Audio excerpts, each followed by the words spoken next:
Empecemos. 3, 2, 1, 0. Muy buenos días con todos. Primero agradecer a los miembros del comité organizador por permitir a la empresa Roquem invitarme a este simposio a hablar sobre el valor diagnóstico de la detección de genes de resistencia asociados a XDR para el control de tuberculosis. Estos son mis conflictos de interés importantes a mencionar y saber que las metas que la OMS se ha planteado para el 2025 aún estamos bastante lejos de alcanzarlas. Y no solo eso, sino que después de la pandemia el problema se está incrementando. Miren ustedes cómo Perú y países de la región tienen tasas de incidencia altas en tuberculosis, y a mano derecha ustedes pueden ver que Perú está dentro de los países que más alta tasa de MDR, tuberculosis, tienen. Cuando la OMS nos plantea los países con problemas de TB, TB-VIH y MDR o resistencia a rifampicina, Perú figura dentro de aquellos con problemas de TB y MDR o resistencia a rifampicina, y nos acompaña a Brasil dentro de la problemática de TB con VIH. Si bien es cierto, el tratamiento es satisfactorio en la gran mayoría de pacientes sensibles, vean ustedes en la línea roja cómo las personas que están siendo diagnosticadas con resistencia a rifampicina y enroladas en tratamiento MDR vienen incrementándose gracias al uso de las herramientas como GeneSper. Sin embargo, a mano derecha, vean ustedes los pacientes que se ingresan al programa versus pacientes que se diagnostican, y en la línea verde ustedes pueden observar el estimado real, en donde hay un gap muy grande en términos de cuánto estamos diagnosticando y cuánto deberíamos diagnosticar. Perú, para el 2023, presentó muchos casos de MDR, 1.424 casos de MDR, 635 de resistencia a rifampicina por el uso del Exper y 5 casos XDR. Sin embargo, esto se viene sumando con los años anteriores. Y fíjense en una línea de tiempo cómo el problema no está disminuyendo y la mortalidad sigue siendo un aspecto importante, tanto en tratamiento o por tratamiento o durante el tratamiento de TB. Y cuando nosotros tenemos un paciente con TB sensible, la adherencia al tratamiento o la pérdida del seguimiento es extremadamente baja, y ahora con los nuevos esquemas acortados seguro va a ser más baja. Sin embargo, cuando sumamos una comorbilidad como por ejemplo el VIH, esto no es tanto así. Las tasas de éxito de tratamiento disminuyen y los abandonos o la pérdida de seguimiento aumentan. De hecho, en el 2019-2020, del total de casos que hemos tenido en el país, tenían 12.26% algún tipo de resistencia, el 44% MMDR, el 26% resistencia a rifampicina, monodrogo resistencia, el 10% a rifampicina, el 3.5% XDR y el resto de porcentajes corresponden a otras variedades de resistencia. Entonces, cuando vemos las cohortes de tratamiento en pacientes sensibles, vemos que el éxito es muy grande, ¿ok? Y los fracasos o las pérdidas son muy bajas. Pero cuando vemos la cohorte de tratamiento de pacientes MDR, fíjense, la pérdida de seguimiento es importante y peor aún los XDR, en donde estos pacientes que se han perdido en el seguimiento son aquellos que continúan diseminando la bacteria y aumentando, ¿sí?, la problemática, ya no en abandono, sino en casos nuevos, recientemente diagnosticados. Entonces, hay dos alertas muy importantes y dos acciones importantes que tenemos que hacer desde el laboratorio. Primero, hacer un diagnóstico precoz de MDR tuberculosis para que rápidamente y en forma oportuna se dé el tratamiento sin que el paciente incluso tenga que estar regresando al centro diagnóstico. Y para eso, ¿qué necesitamos? Necesitamos mejorar nuestro diagnóstico de resistencia a rifampicina o de MDR para ser más oportunos y rápidos en términos de diagnóstico, con instrumentos sensibles, reproducibles, que no tengan falsos positivos y negativos, que sean rentables en costos, porque al final lo más importante es que nos tienen que contribuir en las decisiones médicas que tengamos frente a los pacientes. Es así que este año la OMS actualizó en su tercera edición la guía de diagnóstico de tuberculosis y nos presenta diferentes tipos de tecnología. A la cabeza tenemos el Expert RIF y el Expert Ultra, pero para XDR tenemos sistemas de baja complejidad como el XDR. Recordemos que también tenemos otras técnicas aprobadas por la OMS, como por ejemplo el Genotype. Tenemos equipos automatizados que permiten diagnóstico no solo de tuberculosis, sino también de resistencia a rifampicina e isoniazida, que configura el MDR en diferentes tiempos, en diferentes fases, y tenemos aquellas que ya tienen más tecnología como el secuenciamiento de próxima generación, que en un futuro va a ser probablemente una rutina. Entonces, en la región tenemos dentro de los métodos automatizados para el diagnóstico de MDR, el Expert con sus diferentes presentaciones, pero también tenemos instrumentos como de Abbott, Roche y BD-Max de Becton Dickinson, en donde podemos encontrar opciones y soluciones también para el diagnóstico de MDR. El Genotype con su versión 2.0, que vamos a hablar un poquito a continuación, pero además tenemos el Fluorotype, tenemos el TrueNAP, ¿sí? Y varias alternativas también en la región, pero todavía no endorsadas o aprobadas por la OMS, ¿sí? Para su uso en la práctica clínica, que esperemos que en algún momento se dé. Entonces, cuando vemos todas las herramientas y las tecnologías que actualmente la OMS avala para el diagnóstico molecular, sin duda, las que menos complejidad tienen y las de más uso tienen en el mundo, estamos hablando de Expert MDR RIF, el Expert MDR RIF Ultra, que vamos a ver rápidamente cuáles son las diferencias. Ambas detectan resistencia a rifampicina. Y para aquellos casos en donde ya se detectó la resistencia a rifampicina y se quiere aumentar la detección de otras resistencias, tenemos el XDR, o en aquellos casos en que queremos desde la muestra directa, VAR positivo, encontrar la resistencia a otras drogas, tenemos el Genotype. Algo importante a destacar con respecto a, en especial al Expert Ultra, es que hoy por hoy es la única tecnología que la OMS la recomienda para muestras extrapulmonares. Ninguna de las que hemos mencionado están aprobadas ni avaladas para muestras extrapulmonares, siendo el Expert la única para muestras pulmonares. Y como ven ustedes a mano derecha, no voy a leer, simplemente es literal. La recomendación es para meninges, para nódulos linfáticos, para biopsias de tejidos pleurales, pericárdicos, orina, nódulos linfáticos, para detección de resistencia a rifampicina. Y algo que este año ha aumentado y es interesante es en sangre, en aquellos casos que se sospecha de tuberculosis diseminada o tuberculosis miliar. De hecho, en mi práctica clínica sí he detectado un par de pacientes con positividad en sangre periférica. Pero algo importante que recordar dentro de estas recomendaciones, que también es nueva en este año, es lo que está en amarillo. ¿Okay? Estas técnicas se deben utilizar en adultos con síntomas y signos que sugieren tuberculosis pulmonar, pero sin historia previa en los últimos 5 años de tuberculosis. Y lo remarco, ¿por qué? Porque los estudios que demuestran la positividad del Expert en el seguimiento de pacientes nos han demostrado que puede seguir saliendo positivo hasta un periodo de 3 a 5 años cuando el paciente está 100% curado. Por lo tanto, la recomendación es asegurarse que en los últimos 5 años el paciente no haya tenido tuberculosis. A esto tenemos que utilizar mucho criterio, como vamos a ver en un caso final, en donde si es que no ha cumplido este criterio de 5 años, podemos tranquilamente interpretar, ¿sí?, en el contexto clínico, como vamos a ver posteriormente. Entonces, rápidamente, la evolución en el 2017 del Expert RIF al Expert Ultra, la compañía no lo ha categorizado como quinta, yo lo he categorizado como quinta, me hace muy fácil, hasta el RIF lo categorizaron como cuarta, pero ellos le denominaron Ultra. ¿Ok? ¿Y en qué se basa la detección de la resistencia a drogas, en especial en estos dos cartuchos para resistencia a rifampicina? Y es muy parecido también para otras metodologías.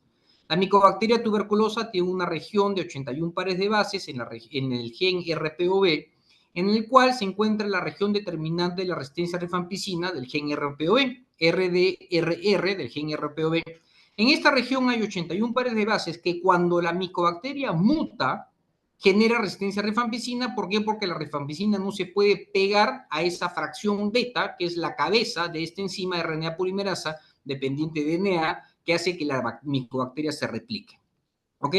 Utiliza un solo blanco molecular, el RPOB, 4 sondas que flanquean el RPOB y la detección es por real time y por mismatch. Llámese, basta que un par de base no sea complementario, llámese mutado, para que la sonda no se pegue y de esa manera podamos detectarla con la fluorescencia que emite y que capta los fotodetectores de los equipos de PCR en tiempo real.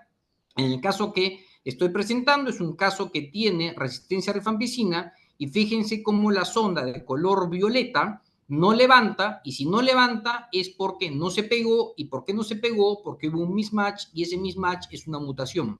En forma indirecta estamos determinando la resistencia a rifampicina.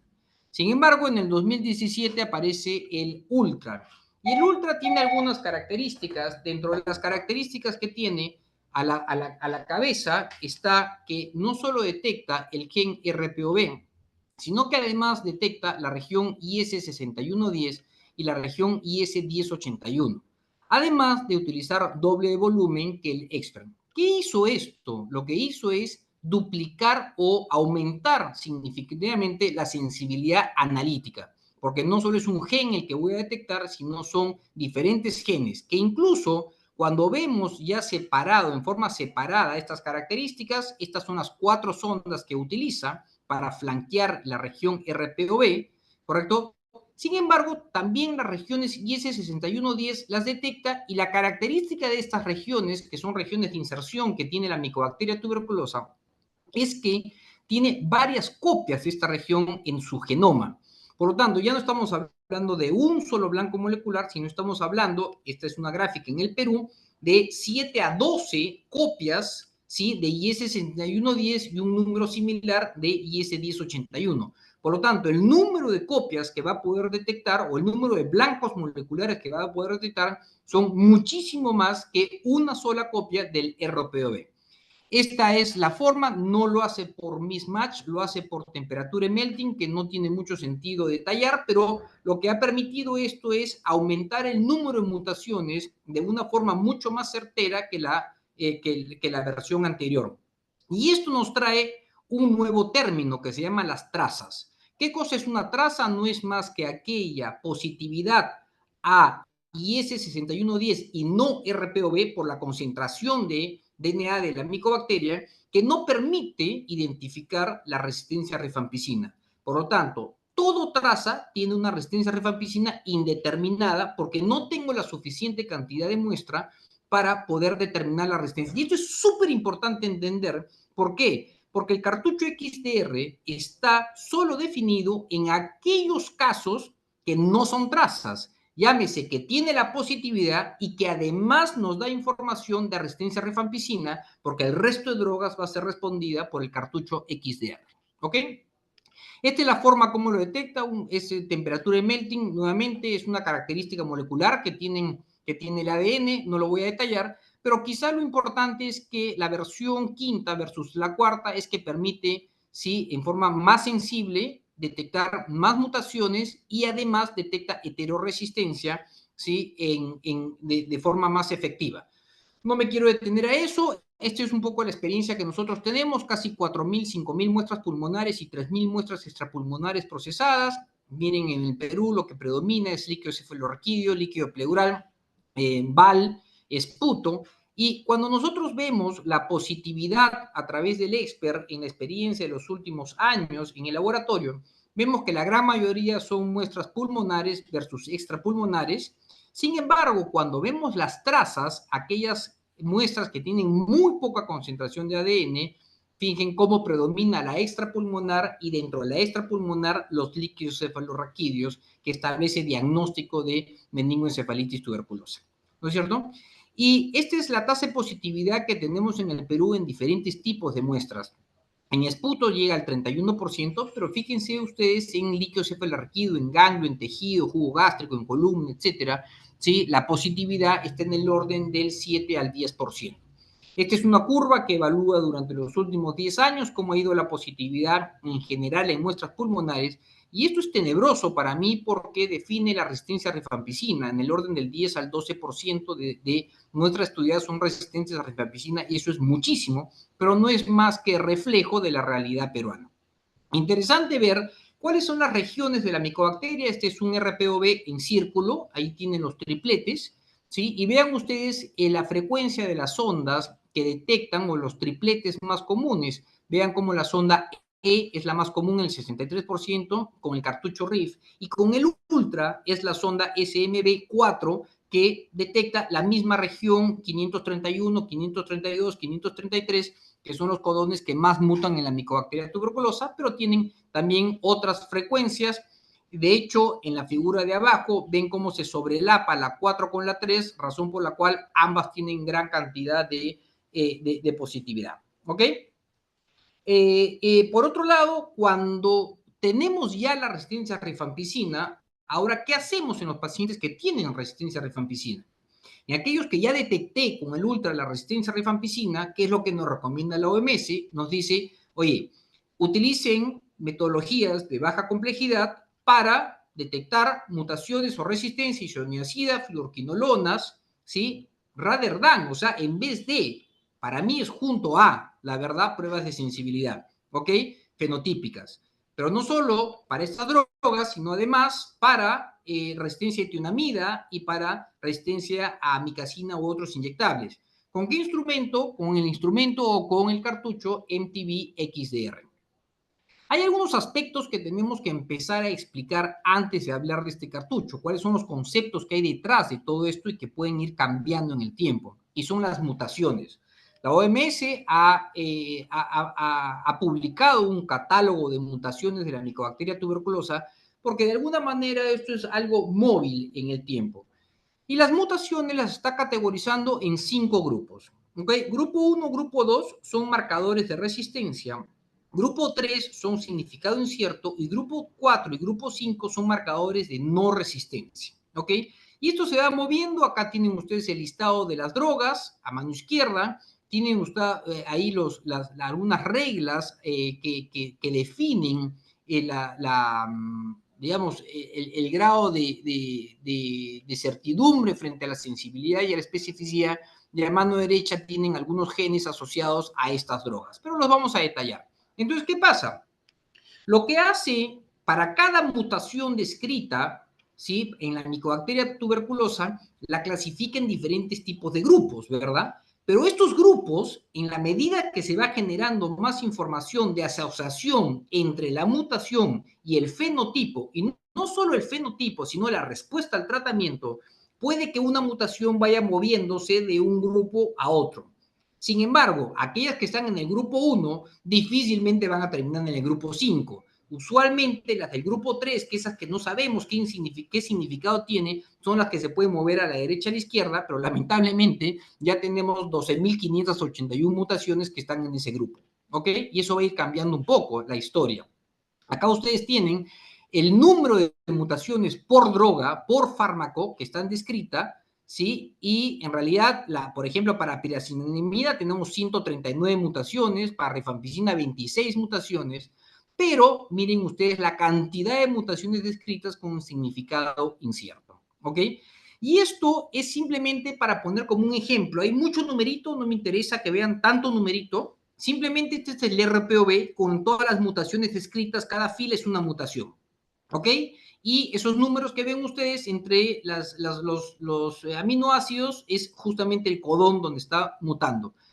¿Y cómo es que cada mutación, váyanse ustedes a mano derecha, después de evaluar la sensibilidad, especificidad, el valor predictivo, etcétera, y otras reglas matemáticas, vean cómo el grado final de confidencia, llámese, ¿está asociado, no está asociado o está en el interín? Ahora, la pregunta es, ¿todo esto tiene algo de importancia? Y acá hay un ejemplo muy bueno de la importancia que tiene esto. Estas son las mutaciones para quinolonas, ¿ok? Y en quinolonas tenemos dos genes asociados, el GIR-A y el GIR-B, que es de la ADN girasa de la micobacteria tuberculosa, ¿ok? Entonces, fíjense en esta mutación GIR-B PAS461. ¿Qué sensibilidad tiene? 0.3%, pero está en el interín. Pero está en el 461. Si nosotros vemos esta mutación en los cartuchos, por ejemplo, de XDR, ¿sí? De Expert, estas cubren el GIR-B desde el codón 531 al 544 o del 493 al 505. Por lo tanto, la 461 no está cubierta, este codón no está cubierto dentro de la detección. La pregunta ¿es importante que cubre este codón? Tiene 0.3% y está asociada interinamente, o sea, no sabemos si realmente está asociada o no, pero nuevamente, ¿qué porcentaje representa esta mutación en la población general? ¿Por qué explico esto? Porque no podemos esperar que estas tecnologías tengan 100% de sensibilidad, 100% de especificidad y 100% de valores predictivos. Esta teoría nos hace entender que además de las pruebas moleculares, bajo mi óptica, tenemos que continuar, ¿sí?, estudiando la micobacteria para tener resultados fenotípicos, ¿ok? Como les dije, en el 2021 aparece el cartucho XDR. Acá tienen las drogas a mano izquierda, los genes involucrados o los blancos genéticos en el medio, los codones que involucran, no puede abarcar todos los codones, y los nucleótidos que evalúa para relacionarlo con la resistencia a rifampicina. Y los resultados son muy sencillos, como todo lo que hace Expert, fáciles de entender, muy protegidos, imposibles de meterle la mano, y de una forma muy sencilla, en muy pocos minutos, que esa es la idea.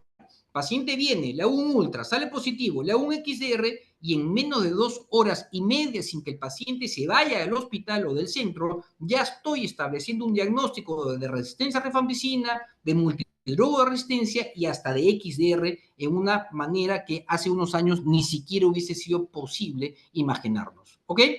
Entonces, algunos aspectos importantes de otras tecnologías que también es importante detallarlas, ya que las decisiones que nosotros tomemos en laboratorio, las decisiones clínicas, tienen que ser aquellas basadas en todo el contexto que tengamos en el mercado y saber qué tecnología aplico en qué paciente.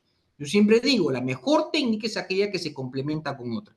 Entonces, tenemos recomendaciones para estas líneas, estas tecnologías lineales, que la más conocida es el genotype, pero hay que también mencionar que la sensibilidad analítica del genotype requiere todavía mucha concentración bacteriana, ¿ok?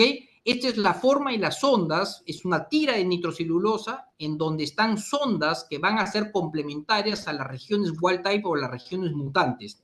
Por lo tanto, si marca una wild type y no marca su respectivo mutante, es porque es un wild type sensible. Si no marca la wild type y marca la mutante, quiere decir que es una mutante, por lo tanto es resistente. ¿Ok? Entonces, es una técnica también interesante y que en los últimos años ha aparecido el MTBDR-SL para drogas de segunda línea, y tenemos la versión 2.0 que cubre fluorquinolonas, amicacina, capreomicina y canamicina, y el gen EIS que cubre amicacina y canamicina. ¿Ok? Ahora, de esto incluso ya hay metaanálisis y hay estudios en donde evalúan que la performance de tanto Genotype como Expert XDR es bastante buena y bastante similar. Y cuando comparan estos ensayos lineales, sacando a Expert, porque Expert no es un lineal, es PCR en tiempo real, ¿sí? Vemos que sin duda en el mercado existen algunas que cuando se comparan con la Heinz, la versión 2, o sea, el genotype tipo 2, ¿sí? Esta supera tanto en sensibilidad, especificidad como valores predictivos en diferentes estudios y en diferentes metaanálisis. Este es un comparativo del Expert con el cultivo con Gold Standard. Podríamos hablar mucho de cuál es el Gold Standard, y en realidad el Gold Standard para TB no es el cultivo. Ahí hay un error de concepto tremendo, pero no es el momento, lo podemos discutir de repente en las preguntas. Pero lo cierto es que si cuando consideramos al cultivo como Gold Standard, sí, la sensibilidad y especificidad es extremadamente buena para todas las drogas, ¿correcto? Y cuando lo comparamos, cuando se compara, esto es un estudio en Tailandia, cuando se comparan las dos tecnologías, también es muy, muy similar una de la otra. ¿Cuáles son las diferencias entre una y la otra? Que en el Excer utilizo muestra directa, puedo utilizarlo en bar negativos que sean ultra positivos con resistencia a rifampicina o sensibilidad a rifampicina, ¿ok? Es un método 100% automatizado, se basa en fluorescencia, mientras que la versión 2 de Genotype tengo que concentrar la muestra, usualmente requiero muestras par positiva, es una técnica manual o semiautomatizada, y es el ojímetro o en casos de automatización ya son los escáneres los que pueden determinar la presencia o no, pero igual es intensidad, no podemos comparar una técnica basada en fluorescencia con una técnica basada en la coloración de una tira. Y este es un estudio donde cada filita es una muestra en donde se ha evaluado la resistencia a diferentes drogas comparando con secuenciamiento genético y con pruebas de fenotipo. Y las que he marcado en verde son aquellos que hay discordancia entre un genotype versión 2.0 con el fenotipo, y a la derecha ustedes tienen el dirimente, que es el secuenciamiento, en donde en todos los casos el secuenciamiento se correlacionó al cultivo, dejando al expert con ese número de pacientes de discordancia. Nuevamente, no hay prueba perfecta, no pensemos que ninguna de estas es perfecta, pero tenemos que conocer estas características de las técnicas para hacer una buena interpretación. Acá tienen la concordancia para isoniazida, rifampicina, fluorquinolona, kanamicina, que cuando detecta la mutación, la posibilidad de que sea el valor predictivo positivo es muy alto, pero cuando no la detecta, o sea, cuando me dice sensible, es posible que cuando yo tenga el fenotipo sea resistente por las explicaciones que ya hemos brindado, ¿ok? Y este es un estudio interesante en donde evalúa el EXPERT XDR con secuenciamiento genómico completo, y la lectura es bien interesante. ¿Por qué? Porque fíjense cómo en resistencia isoniazida no detectó la mutación en 12 casos, solo la detectó en 6, y para etionamida no la detectó en 13 y solo la detectó en 14, dando una sensibilidad del 51.9%.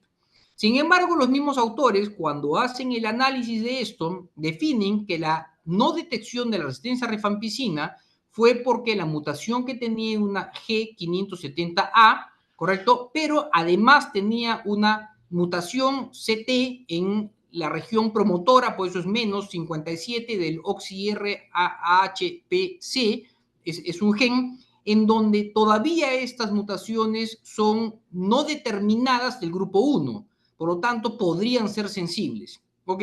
Y lo mismo sucedió con la etionamida. La conclusión de estos autores es que, dado que se encontró que el ensayo EXPERT XDR tiene un buen desempeño, proponemos que sea el método de elección para confirmar la resistencia a isoniazida, fluorquinolona y drogas inyectables, y condicionalmente para la resistencia a etionamida, cosa que es bastante útil. Y ya para ir terminando, tenemos la posibilidad de hacer secuenciamiento de próxima generación. Ya hay kits incluso aprobados y avalados por FDA en donde de forma muy certera nos hacen secuenciamiento completo de las regiones, no de toda la micobacteria, pero las regiones asociadas a las drogas, ¿sí? Y con un software nos determinan si es que la mutación está presente, no está presente, y si se relaciona o no se relaciona a la drogoresistencia. Para estas tecnologías, sin duda, tenemos que tener muy claro el catálogo de mutaciones asociadas a resistencia a rifampicina. En realidad, todo el proceso dura 30 horas, y creo que esto es absolutamente relevante, y la verdad es que concuerdo plenamente con la OMS en ese sentido, en donde la tecnología que yo utilizo tiene que ser aquella que se adapte a la condición clínica del paciente, no al revés. No es que yo tenga que decidir por una o por la otra. Si mi realidad es que tengo que hacer diagnósticos certeros, rápidos, de baja complejidad, bueno, vámonos por el ESPER. Pero si mi realidad es que tengo 1.500 muestras al día, que no tengo mucha tasa de resistencia a rifampicina o a isoniazida, no tengo monodrogo resistencia a isoniazida, por lo tanto, con rifampicina es suficiente, vámonos a otras plataformas automatizadas como Cobas, como Abbott, como BDMAX, etc. Entonces, uno tiene que saber qué tipo de técnica tengo que implementar yo en mi laboratorio para adecuarme a la realidad epidemiológica de mis pacientes. Y quiero terminar con ustedes. ¿Cómo defino yo el estado del arte del diagnóstico molecular de TB pulmonar y extrapulmonar?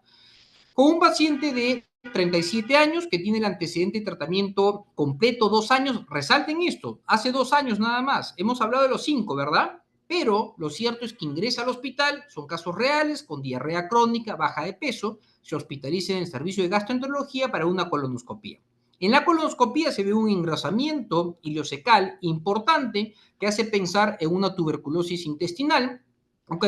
Y la tomografía de tórax muestra lesiones crónicas, pero lesiones también agudas, infiltrados, ¿sí? En especial en el pulmón izquierdo, tremendas cavernas en el pulmón izquierdo, también infiltrados, fíjense ustedes, en el pulmón derecho, en donde ya plantea que la paciente tenga un cuadro agudo. Si yo tengo sospecha en el colon y sospecha en el pulmón, lo más probable es que tenga una tuberculosis multisistémica, con el antecedente de que hace 2 años terminó un tratamiento. Por lo tanto, la primera pregunta que se nos viene a la cabeza, ¿será un MDR? ¿Una recaída MDR? Entonces, vámonos primero a hacer un ultra en la biopsia colon, ¿correcto? Nos llega la biopsia colon y detecta trace en colon, en el tejido colónico, y hemos dicho que el trace, la resistencia a rifampicina, es indeterminado. Mala suerte, porque esto nos impide, de hecho, la compañía no lo avala, no lo pone en sus insertos, y desde ya les digo, nunca, ninguna compañía va a poner el inserto que se pueda hacer en extrapulmonar, por si acaso, ¿ok? Tenemos que basarnos en la recomendación del OMS. Eso también tiene otro capítulo aparte que lo podemos también discutir. Pero lo cierto es de que no se puede determinar resistencia a rifampicina, por lo tanto, seguimos con el problema. Ya definimos que la tuberculosis colónica, lo más probable era pulmonar, y no podemos definir la drogoresistencia. Motivo por el cual comunicamos esto a los médicos tratantes y decimos, señores, lamentablemente tenemos que hacer una broncofibroscopía. Lo curioso es que la paciente ni tos tenía, ¿ok? Se le hace la broncofibroscopía y primero se le hace el Expert Ultra. Y en el Expert Ultra no hay resistencia a rifampicina. Y si nos vamos a la derecha con el Expert XDR, ya que ya teníamos el resultado positivo para el Ultra, vemos que tampoco detecta resistencia a otras drogas. Por lo tanto, cuando se analiza incluso los números y todo eso, se ve que todo estaba perfecto, se plantea que es una tuberculosis multisistémica, potencialmente una reinfección pansensible. Sin duda, tenemos que esperar los resultados fenotípicos para definir exactamente frente a qué nos encontramos, pero por lo menos ya hemos descartado con muy alto grado de certeza que se trata de una TBMDR, que significa un tratamiento radicalmente diferente con respecto a una tuberculosis sensible. En conclusión, podemos definir que la tuberculosis resistente a drogas es un problema en nuestra región y que va en aumento. A pesar de los esfuerzos que venimos realizando, y hay que reconocerlo, en el Ministerio de Salud, en el diagnóstico requerimos técnicas más rápidas y precisas para el diagnóstico de TB drogoresistente. Cada laboratorio deberá evaluar el tipo de herramienta molecular a utilizar dependiendo de capacidades operativas e instalaciones y de repente aspectos epidemiológicos. Y OMS y el suscrito recomienda el uso de MTB-RIF Ultra versus otras plataformas para el diagnóstico de resistencia a rifampicina, pero el suscrito para XDR y resto de drogas por su sencillez y alta sensibilidad recomienda el cartucho MTB XDR. No puedo dejar de agradecer a todo mi equipo, que sin ellos no puedo recabar toda esta información, y muchísimas gracias por su atención. Quiero dejarles a ustedes la posibilidad de que puedan descargarse leyendo este QR el libro en su segunda edición sobre diagnóstico molecular de enfermedades infecciosas, en donde gran parte de la información, no toda, porque ya se fue actualizada y eso se ha publicado hace un año, se encuentra en este libro. ¿Okay? Muchísimas gracias por su atención y atento a las preguntas.